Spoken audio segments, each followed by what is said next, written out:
Good morning, everyone, and welcome to the Post-2026 Operational Guidelines and Strategies for Lake Powell and Lake Mead Scoping Report webinar. My name is Amanda Erath, and I'm the Post-2026 Program Coordinator. Thank you for being here with us today. We're glad you could join us. I'm going to turn it over for a moment to Meg Perry, who's going to go through some logistics for the webinar today. Thank you, Amanda. Good morning, everyone. I'll start off first by announcing that we do have live interpretation available in Spanish throughout today's meeting. So if you'd like to listen to today's meeting in Spanish, you can click on the globe icon in your Zoom controls and select Spanish from the drop-down menu available there, and you'll be able to hear the meeting interpreted into Spanish throughout. If you're listening in English, you don't need to select anything, just stay right where you are. I'm going to turn it now to our Spanish interpreter to explain those instructions in Spanish for us. Muy buenos días a todos. Esta presentación va a ser interpretada simultáneamente al español y para acceder a esta interpretación van a ir a los controles que están abajo en su pantalla, seleccionar el globo de interpretación y escoger español, Spanish, para que puedan ver la presentación y escuchar la presentación en español. Gracias.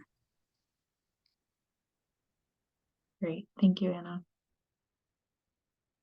Okay, we'll give just a moment for folks to get connected in that Spanish audio channel.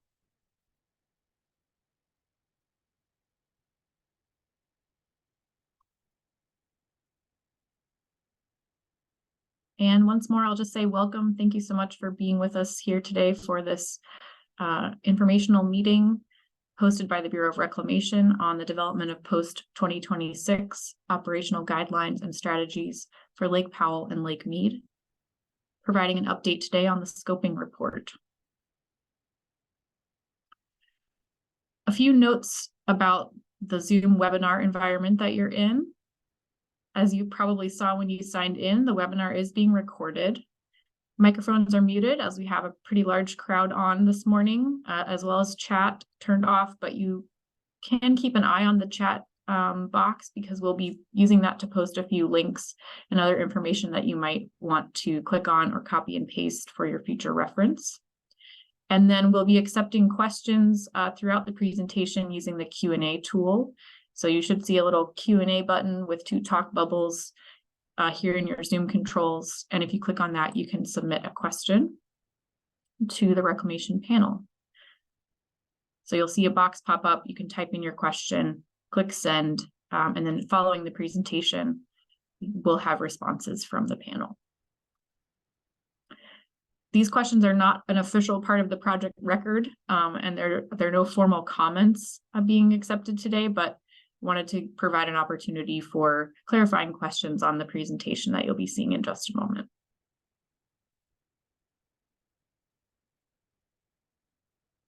With that, I'm going to turn it back to Amanda for some introductions from the Bureau of Reclamation. Thanks, Meg. So yeah, as Meg just said, we're going to start out with some introductions today. We have a number of folks from Reclamation on the webinar. We have the Post-2026 team, which includes myself, Amanda Erath. We also have Carly Jurla, who is our Post-2026 Program Manager, and Russ Calejo, who is our Post-2026 Environmental Compliance Project Manager. We also have Reclamation staff from our Lower Colorado Basin and Upper Colorado Basin regions, including our Upper Colorado Basin Deputy Regional Director, Katrina Grants, and our Lower Colorado Basin Regional Director, Jackie Gould. Katrina and Jackie, I'll turn it over to you to say a few words. Morning. Thank you, Amanda. I'm Katrina Grants, Deputy Regional Director in Reclamation's Upper Colorado region. I want to welcome and thank you for joining today's webinar on the Post-2026 EIS. We have multiple federally led planning processes going on in the Colorado River right now. 3 of the major ones are the Interim Guidelines, SEIS, which is evaluating Powell and Mead operations between now and the end of 2026. In the Upper Basin, we have the Long-Term Experimental and Management Plan, SEIS, which is evaluating Glen Canyon Dam sub-annual operations to disadvantage smallmouth bass and high flow experiments in the Grand Canyon. And then we also have this EIS, the Post-2026 EIS, which will be developing long-term operating guidelines for Powell and Meade. So this process, this Post-2026 EIS is incredibly important to the future of the Colorado River and the millions who care about and rely on its resources. And as such, partner, stakeholder, and public involvement is critical to this process. So I want to thank you for being here today. Thank you for your engagement in the pre-scoping and scoping process and in advance. Thank you for your continued engagement in this critically important process. So thank you for being here today, and turn it over to Jack. Hey, thank you, Katrina. And thank you all for being on our Zoom meeting today. It's important. We're living in really important and challenging times. I became a regional director in August of 21, and one of the first actions I took was declaring a Tier 1 shortage in Lake Mead. Coming into my second year anniversary, we declared a Tier 2 shortage in Lake Mead, and those two combinations of savings and reductions yielded about 1 million acre-feet of storage in Lake Mead. Beginning of 23, we were looking at historic dry times and historic low reservoir elevations of Lake Powell and Lake Mead. So we took many actions in this last year. One is the kicking off of the supplemental EIS for the near-term operations. That's going to be released on Friday, and probably that's going to help us get through between now and when the Post-2026 process ends sometime in 36 months or so. Our hope is that we can pivot to the Post-2026 EIS process, as we feel that the supplemental EIS will provide us that break in daily operations to try to keep water in Mead, that we feel confident that our reservoirs will hang in there with us, with contributions from the basin states and the contribution of 3 million acre-feet from the lower basin states, and additional water from Mexico, which is still being negotiated. So with that, I think today what we're gonna get from the scoping report is there were almost 25,000 comments submitted, and we're hoping to get an insight into what you all are thinking and how you all would like to frame up operations of the Colorado River in the future. So the team on this project from Reclamation and our consultant team have been able to summarize a broad range of issues and put some common themes together and some primary issues for us to try to go into our next phase, which is our alternative development stage in the EIS process. So as always, we look forward to your input. We look forward to sharing you what we've heard from you. And we'll, from there, I'll turn it back to Amanda to continue with the presentation. Thank you. Thank you, Katrina and Jackie. We really appreciate you being here with us today. We also have many other folks from Reclamation on the webinar today. So if everyone from Reclamation could just turn their cameras on quickly and say hi. You can see all the Reclamation folks that are here with us today.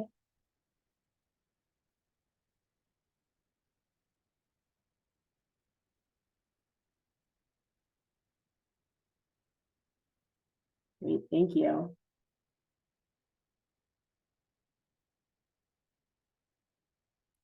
With that, we will dive into the content for our webinar today.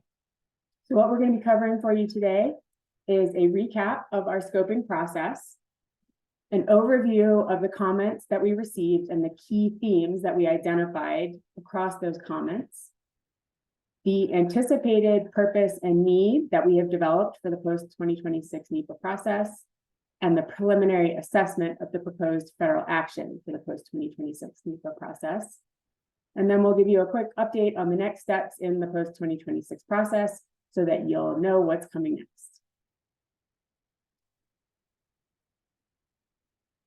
Next slide, please. Oop. We went one too far. Can we back up one slide? There we go. Perfect. Okay, so on this slide, you can see the high-level schedule for the post-2026 process. You can see there that blue rectangle on the bottom that's circled in red. That's the stage of the process that we are wrapping up right now. So that's the scoping process. We have just concluded the scoping process with the release of the scoping report and our Federal Register notice. So now we will begin the next phase of the process, which is in the tan rectangle just above there, the fall 2023 to spring 2024 rectangle there, which will be the development of operational strategies.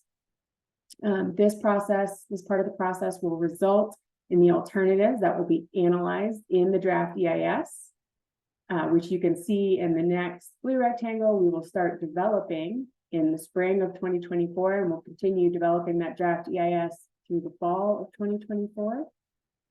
That will include those alternatives that we developed during this alternative developments process. And then it will culminate in December of 2024 with the publication of a draft EIS for public review and comment.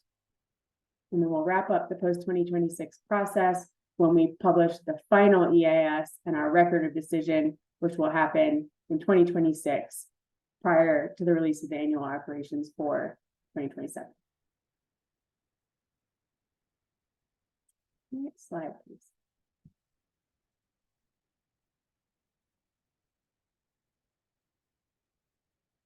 Okay.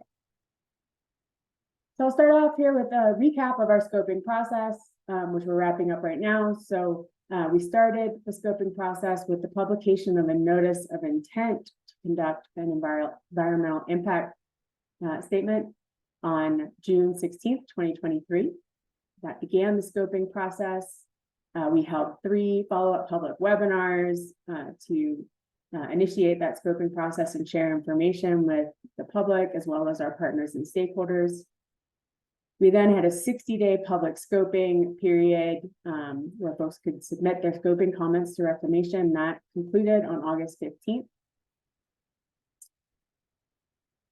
We then just published our scoping report and our Federal Register notice on October 20th. That Federal Register notice was the notice announcing that the scoping report was available publicly. Next slide, please. During the scoping period, Reclamation engaged with many basin partners and stakeholders through multiple different groups and avenues. There's a few examples on this slide here for you.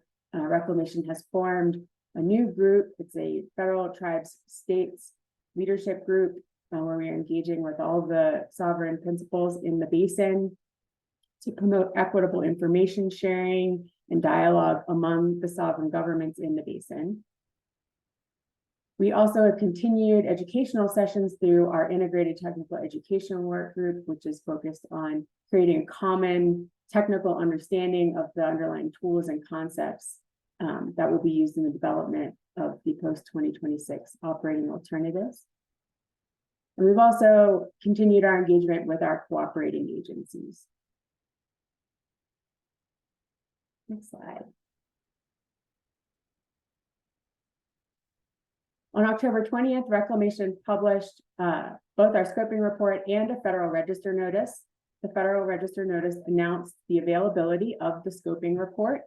It also included our anticipated purpose and need and the preliminary assessment of the proposed federal action for the post-2026 NEPA process.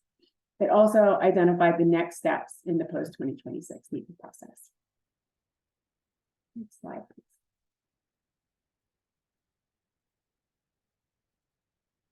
Today, part of what we're going to talk about during this webinar is we're going to do an overview of the scoping report.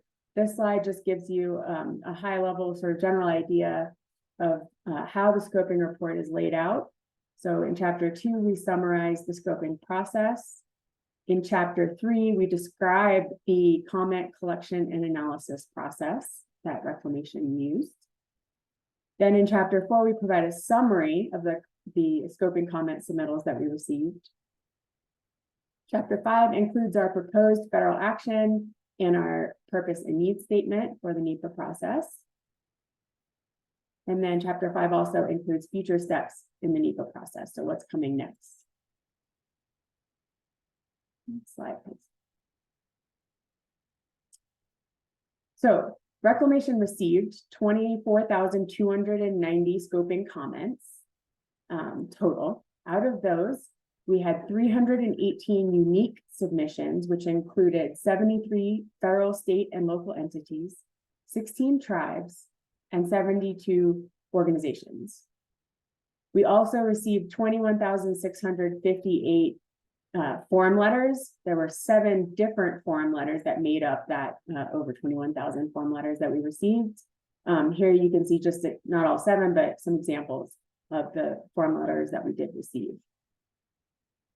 We also received 1,256 form letter submissions with additional unique content. So those were letters where people used a form letter, but then added their own unique content to the form letter so that it was a bit different. And then we had a little over 1,000 duplicate submissions as well.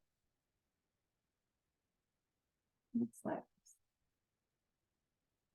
So the first thing that happened as we received comments is that each submission was reviewed to identify the specific comments within each submission.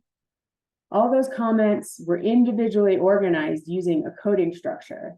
The coding topics you can see listed here below. So they were basically grouped together based on those coding topics, which were the NEPA process, laws and regulations, the alternatives, resource analysis issues, and then we had the form letters grouped together.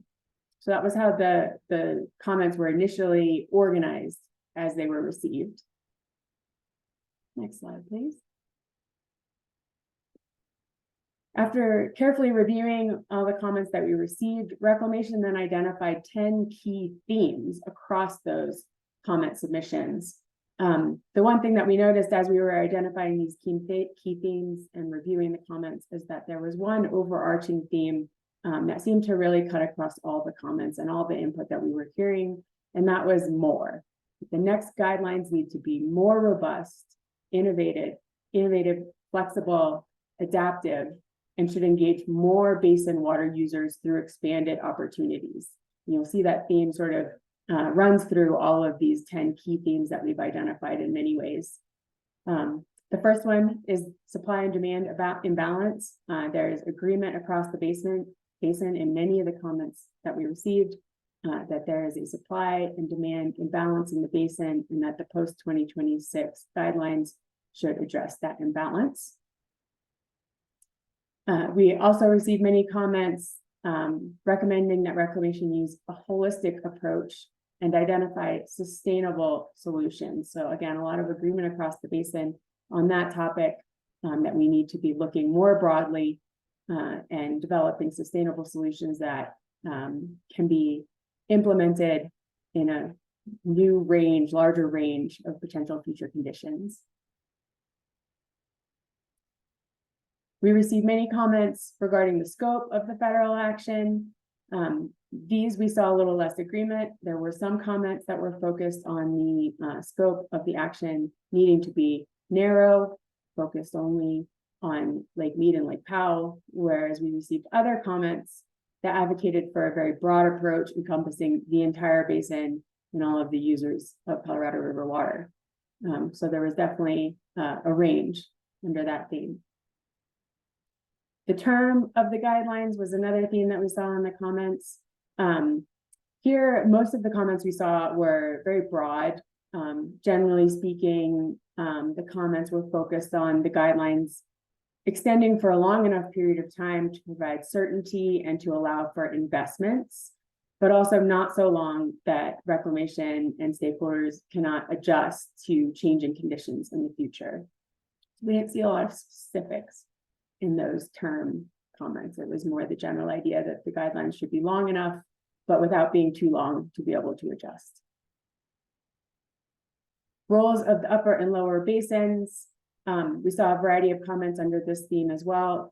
Not surprisingly, the comments varied depending on which part of the basin the commenter was located in, which I think is not surprising, that, depending on where you are in the basin, you have different feelings about what the roles of the different parts of the basin should be.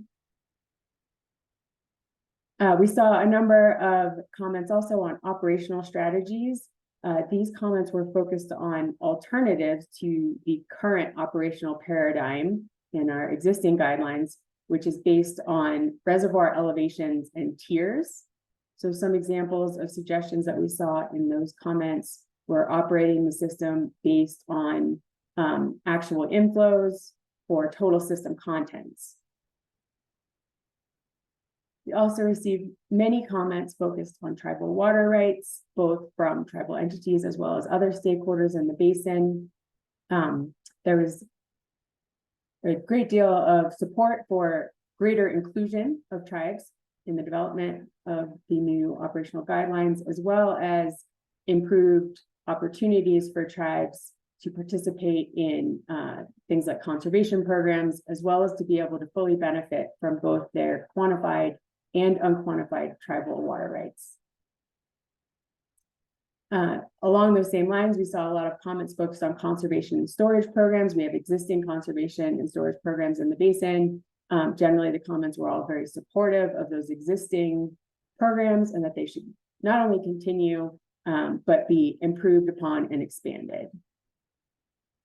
We also saw a number of comments on augmentation, that the post-2026 process should explore opportunities for augmentation of water supplies in the basin, as well as the potential for exchanges for that, so that augmented water can benefit the entire basin. We also received a number of comments focused on parallel processes and programs. These comments were focused on things like the parallel effort to develop a new agreement with Mexico, and then also things like providing durable funding streams for investments in infrastructure, as well as investments in things like water efficiency improvements. Next slide. With that, that covers the recap of our scoping process, and I will turn it over to Russ Callejo to talk a bit about purpose and need. Thank you, Amanda, and hello, everyone. I'm Russ Callejo. I'm the Post-2026 Project Manager for Environmental Compliance, and this part of the presentation will transition to how did we use that great feedback that we received during the scoping process that Amanda described. In particular, how did we use it for important NEPA items, National Environmental Policy Act items, required for an environmental impact statement? Namely, that's the proposed federal action and the purpose and need for that action. So first, we'll start with the anticipated purpose and need, again, developed using that great feedback we received through scoping. And the purpose and need is important for a number of reasons. And it is required by federal regulation in every EIS, but moreover, for folks like us who are developing the content of the EIS and trying to process that content and comment on it, the purpose and need provide two, I basically boil down to two main items or main reasons that they're important. First is it provides a clear identification of the federal intention. And second, with regards to developing alternatives, it provides parameters for which to develop those alternatives to the proposed action. Those alternatives need to fulfill the purpose and need, or they would be considered but eliminated from further analysis in the EIS. So for the post-2026 process, we'll focus on this slide here. We'll start with the need. We'll take them in reverse order. We'll start with the need, which describes the underlying problem or issues or opportunities that the federal agency is attempting to address or respond to. It's kind of the why. And we, for this process, have identified 6 needs They're in no particular order. This is the exact language from the Federal Register notice and also in the scoping report. And I'll just read them here right now. First, the Secretary is legally required to coordinate operations of Colorado River reservoirs. Next, the 2007 interim guidelines are expiring. Next, the 2007 interim guidelines have not sufficiently reduced risk. Next, the imbalance between water supply and demand will be exacerbated by increasingly likely low runoff conditions. Next, the expanded and innovative use of conservation is needed. Next, addressing tribal concerns regarding Colorado River Basin management is needed. So these are the 6 needs that we identified in the EIS. This is the language word for word in the Federal Register notice. I'm sorry, we identified these in the Federal Register notice. This is word for word. There is more context in the Federal Register notice, and I encourage you to take a look at the notice for that context. All right, so next we'll go to the purpose. Next slide, please. So the purpose for the action refers to the goals or the objectives we're trying to achieve. It's how are we going to address those needs we identified in the needs statement. And so here, again, listed word for word, we have 5 purposes, and I'll go through them now. First, update and expand management guidelines for Colorado River reservoirs, particularly for Lake Powell and Lake Mead. Next, provide Colorado River water users a greater degree of predictability with respect to the amount of annual water available in future years under anticipated increasing variability, low runoff, and low reservoir conditions. Next slide, please. Again, these purposes are in no particular order. I'm just reading them as they appear in the Federal Register notice. Provide additional mechanisms for the conservation, storage, and delivery of water supplies in Colorado River reservoirs. Next, provide new or enhanced opportunities for basin tribes to benefit from their water rights. Next, provide flexibility to build resilience and accommodate future needs and growth that are supported by Colorado River water supplies, including the integration of unquantified tribal water rights once they are resolved.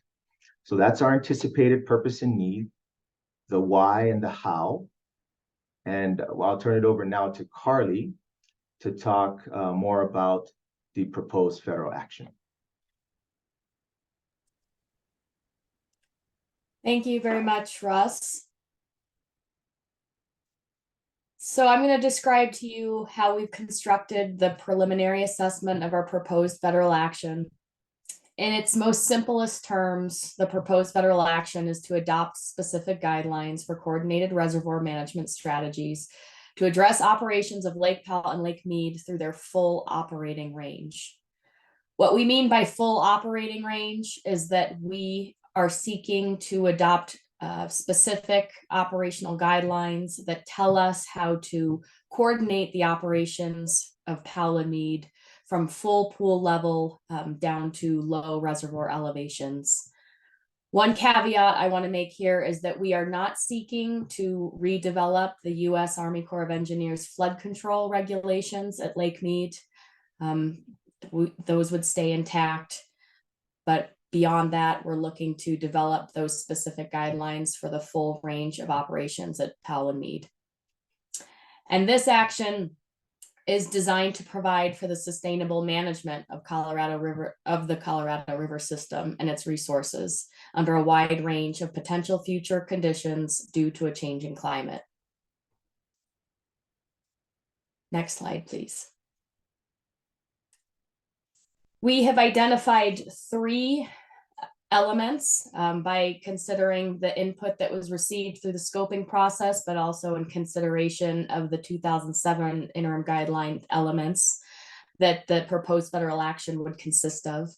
The first element is that these guidelines would provide the identification of circumstances when the Secretary would allocate, reduce, or increase deliveries to the lower division states of Arizona, California, and Nevada at, below, or above the 7.5 million that is apportioned to the lower basin pursuant to the Arizona v. California Supreme Court decree.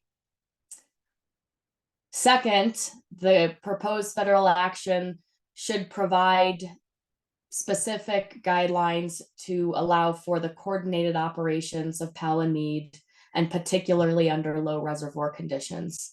We put specific emphasis here to signal that these guidelines should be more robust than our current set of guidelines, and describing how operations should occur at the lower end of Lake Powell and Lake Meade. Third, the third element should provide for the storage and delivery of conserved water in Lake Meade and or Lake Powell. And this would include the delivery of non-system water, exchanges, and water conserved through extraordinary measures by or for tribal, agricultural, or municipal entities. This third element, when it was the version of it that was included in the 2007 interim guidelines, was built to become the intentionally created surplus mechanism. So we anticipate a similar type of storage conservation mechanism, but we've expanded here to allow for the use of Lake Powell if that's feasible, and looking to also provide water conservation for tribal entities as well. Next slide, please. So the way we've crafted this preliminary assessment of our proposed federal action will, in our minds, allow for the development of robust operating guidelines for Lake Powell and Lake Meade, but should not preclude additional upstream or downstream actions that are needed to protect critical reservoir elevations.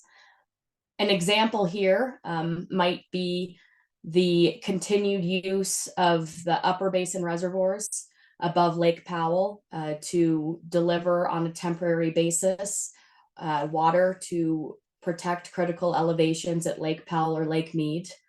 This would be the current operation of this type of mechanism is through the Drought Response Operations Agreement that the Upper Basin DCP adopted. So we are not intending to preclude a similar type of operation going forward, so much as those operations stay within those reservoirs' specific records of decisions. We're also not looking to preclude approaches that may utilize a total system content approach. The concept there is looking at the upstream or downstream below Lake Meade additional reservoir contents or elevations when making determinations about Lake Powell and Lake Meade. Also not precluding utilizing an approach that develops guidelines for Powell and Meade that are based on actual inflows or a short record of historical inflows as opposed to forecasted inflows. These were concepts that were carried forward through many of the scoping comments that were received, and we want to provide a proposed federal action at this point that allows for the exploration of such concepts. And this helps work towards our ultimate goal in framing this proposed federal action, which is to encourage the development of a broad range of alternatives that would go forward into the impact analysis in our draft EIS, and that meet the anticipated purpose and need. With respect to term, we do not specify a precise term that these guidelines should extend through in the scoping report or in the Federal Register notice. We do state that we intend that these guidelines will be interim and would extend for at least the same duration as the 2007 guidelines, so approximately 20 years. But that's subject to further consideration throughout the NEPA process as we work to develop our operational alternatives. Next slide, please.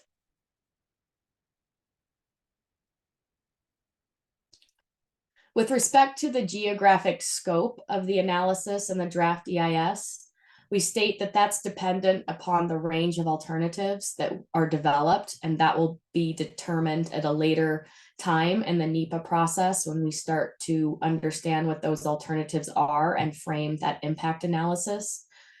And that environmental analysis will be based on the current best available science, utilizing our operating experience since 2007 and what we have learned while implementing the 2007 guidelines and the additional agreements that have been adopted since. We will also consider infrastructure considerations, in particular, new information that has been learned about infrastructure at Glen Canyon Dam and Hoover Dams as we've reached some critically low elevations in the recent past, as Regional Director Gould was alluding to. We'll also look at the trade-offs, in particular, the magnitude and frequency of reductions in the lower basin and the trade-offs there. We'll also consider mechanisms that support conservation, efficiency improvements in addition to augmentation, and then the effects of water storage on our resources, environmental, cultural, water supply, hydropower, recreation, all the critical resources that Lake Powell and Lake Mead provide for. Next slide, please. So we are now, with the publication of our scoping report, we are now transitioning into the alternatives development process phase of our post-2026 process. The shape circled here kind of shows you where we are in our broad schedule, our long-term schedule. The top part of this graphic in the tannish color are the areas where we see that there are large opportunities for partner, stakeholder, public engagement. And this area is certainly one of those as we work to develop those operational alternatives. This will span a time frame of roughly 6 months. So starting approximately now into the spring of next year. And then Reclamation will take those alternatives and prepare the draft EIS, which we plan to publish by the end of 2024 with a public comment period to follow, and then work through 25 and 26 to finalize that EIS and issue the record of decision with the post-2026 operations. Next slide, please. Wanted to provide you all with a little bit of information about how we intend to approach the alternative development process. The ultimate goal here is to develop a broad range of reasonable alternatives and encourage stakeholder collaboration. It's very important to us to provide a process that fosters collaborative and consensus-based approaches to alternative development. And we plan to collaborate with and provide technical assistance to our basin states, tribes, partners, and stakeholders to support them as they develop alternative proposals and explore alternative proposals. Next slide, please. Central to that goal in this early phase of the alternative development will be the deployment of a web-based tool. We call this the Post-2026 Operations Exploration Web Tool. This tool has been the focus of the Integrated Technical Education Work Group that was formed in December of last year, that Amanda referenced as one of the central part of our stakeholder engagement strategy. This tool is designed to enable users with different levels of technical skill to explore, create, and compare potential operating strategies to allow for the enhanced development of alternatives. Again, we intend to deploy this tool in the near future. We're looking at late October for that tool to be available for use. And for more information, please see our Integrated Technical Education Workgroup webpage and the links provided below. Next slide, please.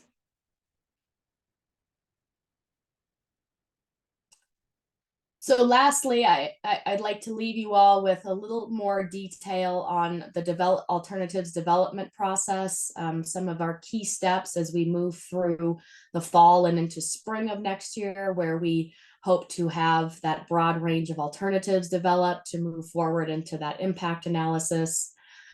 We'll take the fall, starting with this public webinar today, to share information about our approach to developing the alternatives along with our timeline. As we move into the late fall and into the winter, the launch of that web tool, and then really working closely with partners and stakeholders to utilize that tool to support the development of those alternatives. And then as we move into late winter, further collaboration to refine what has been built or explored in the web tool to get to that broad range of alternatives that will then be moved forward into that impact analysis. I want to recognize that there's not a lot of detail. We understand there's probably, for some folks, a lot of missing detail about precise timelines and steps that are going to be taken throughout this development process. And we do commit to sharing more information with you all as we move through the process, but wanted to give you at least a first view of kind of the key milestones as we move through this development process.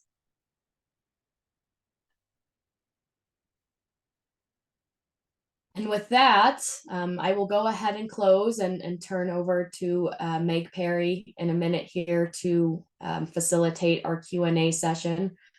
Just want to remind folks that we do have a website that we strive to keep very up to date. And so there's always resources and information available on that website.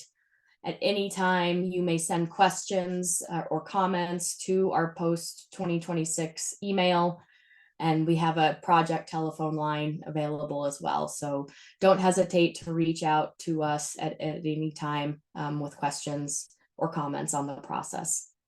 So thank you very much for your time, and Meg, I'll hand it back to you. Great, thank you, Carly, and thanks to all of our presenters. And if you are looking for those links that were mentioned earlier in the presentation, I did drop those in the chat here in Zoom. So if you click on the chat button, you should be able to copy and paste those links for your future reference, as well as this contact information if you have any follow-up. So we're now going to turn to clarifying questions on what was just presented. We know you all might you're taking in a lot of information here pretty quickly, so we want to give you a chance to get any clarification that you might need.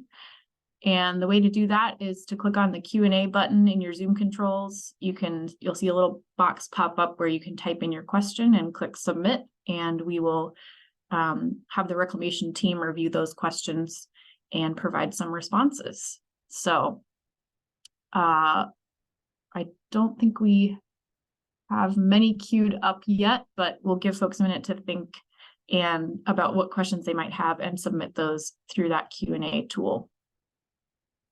I know we have at least one person who's called in on the phone. And so if you have a clarifying question and you're joining us only by phone, press *9 and that will let us know that you have a question. And we can turn to you to hear what your question might be. So we'll just pause for a moment and give everyone a chance, if you have a clarifying question for the Reclamation team, to type that into the Q&A tool.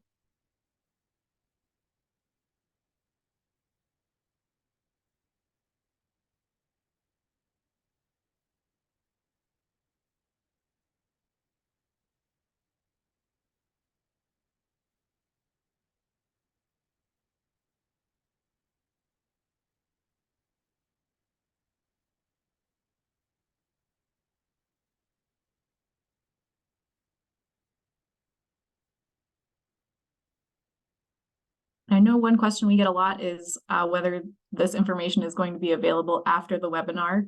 And as you saw when you signed in, this session is being recorded. So that recording will be posted within a few days on the website So if you want to look back at anything, or if someone wasn't able to attend today, that will be available in the future.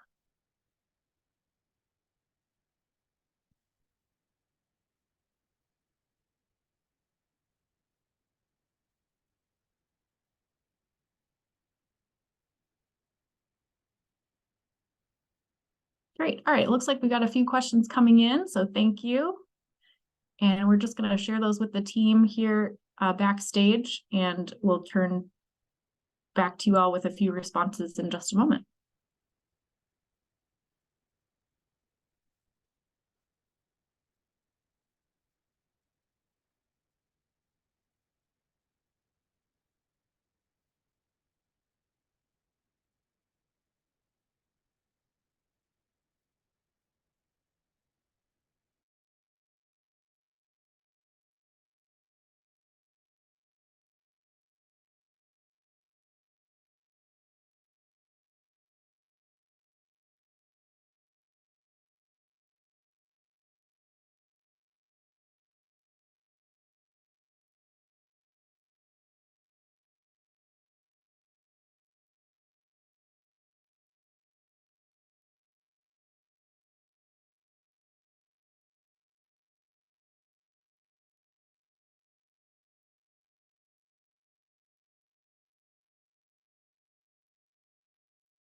Okay, great. Thanks. And we're seeing all your questions coming in, so we're just coordinating with the team. And it looks like Russ is ready to answer a couple of them. Russ, are you there? I am. Great. Okay, so I think the first question for you was asking about whether the one dam solution might be explored as an alternative in the environmental impact statement. Yes, and thank you for the question. At this point, we aren't ruling out analysis of any alternative. We want to analyze the broadest range possible to give the broadest impact range possible in the EIS. I will note that the alternatives that are carried forward for analysis in the EIS must meet the purpose and need. We will be evaluating them as alternatives are provided, based against the purpose and need, and we will have information on that throughout the alternatives development process as we start narrowing them down for the EIS. So that was the first question.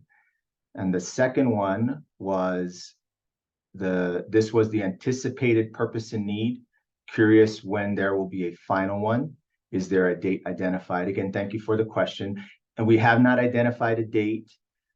We will, as the NEPA process continues, we will continue to hone in on that. And of course, if there are any changes to what we've stated so far with respect to the preliminary proposed action and the anticipated purpose and need, we will make that information publicly available. Great. Thank you, Russ. All right.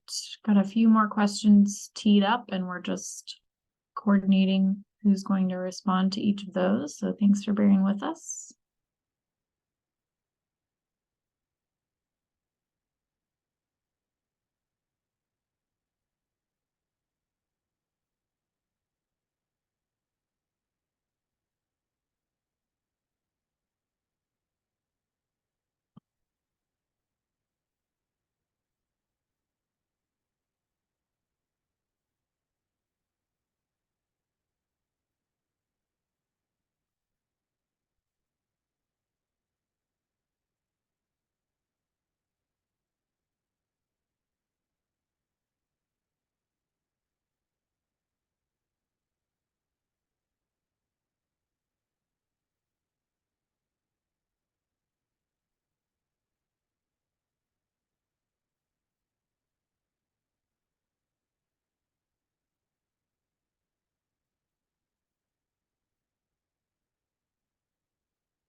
Okay, great. It looks like Carly has a couple of responses ready. Carly, are you there?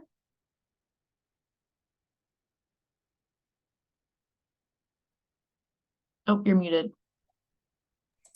I am. Thanks, Meg. There we go. Yes. So Okay. there was a question about the availability on the online tool. The slide said November.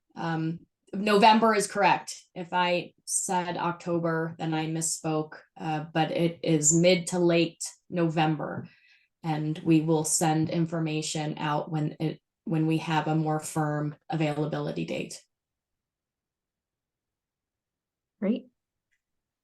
While I'm here, Meg, I'll also go ahead and address the question. I'll read it first. What part of the proposed action are evap and transit losses going to be looked at? I'm assuming that question is with respect to lower basin evaporation assessment and transit losses. To the extent that that is brought forward in an operational alternative, that would fit within the first element of the proposed federal action, which is to identify the circumstances when the secretary would release at, above, or below that lower basin apportionment of 7.5 million acre feet. So if there was adjustments, again, to that apportionment in terms of deliveries via some application of an evaporation assessment, it could fit with under that first element. And I think I'll hand it over to Amanda to take the next question. Yeah, thanks, Carly. So the question was regarding the key theme slide, was the list organized based on frequency of comments received? E.g., did you receive the most comments on addressing the supply/demand imbalance as it is at the top of the list? They were not in any particular order. The order was not based on which ones we received more comments on or less. That list is really just us as we were reviewing all of the comments.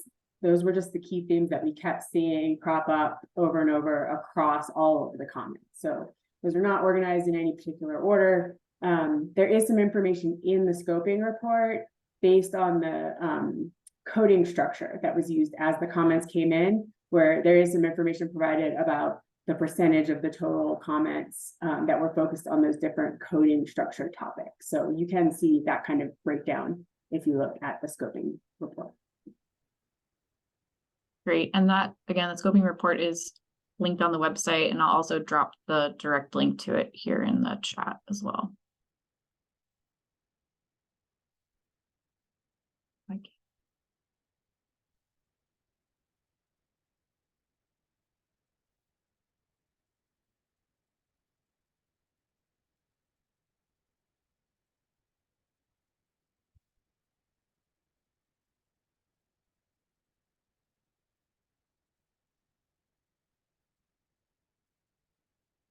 All right, we have just a couple minutes left here. Looks like all the open questions have been answered. So last call, any clarifying questions?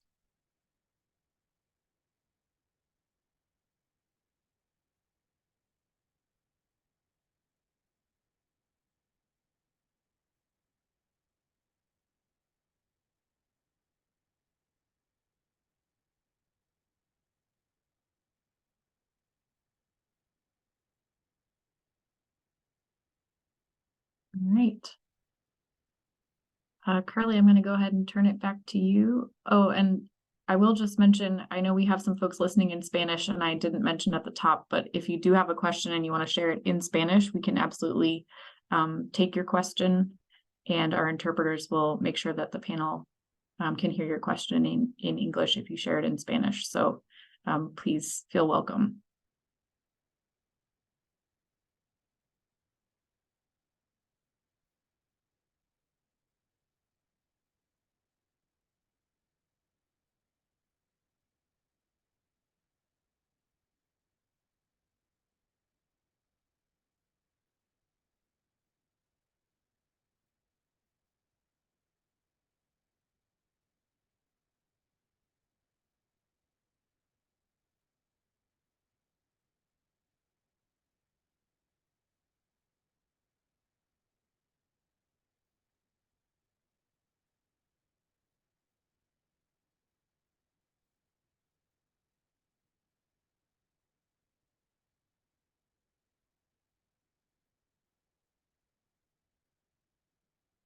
All right, I'm not seeing any other questions, Carly, so I'm going to turn it to you to wrap things up.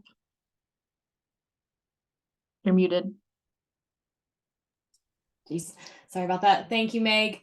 I just want to say, it's part of the closing remarks, to thank you all again for being with us here this morning, taking time out of your day to hear our overview of the scoping report.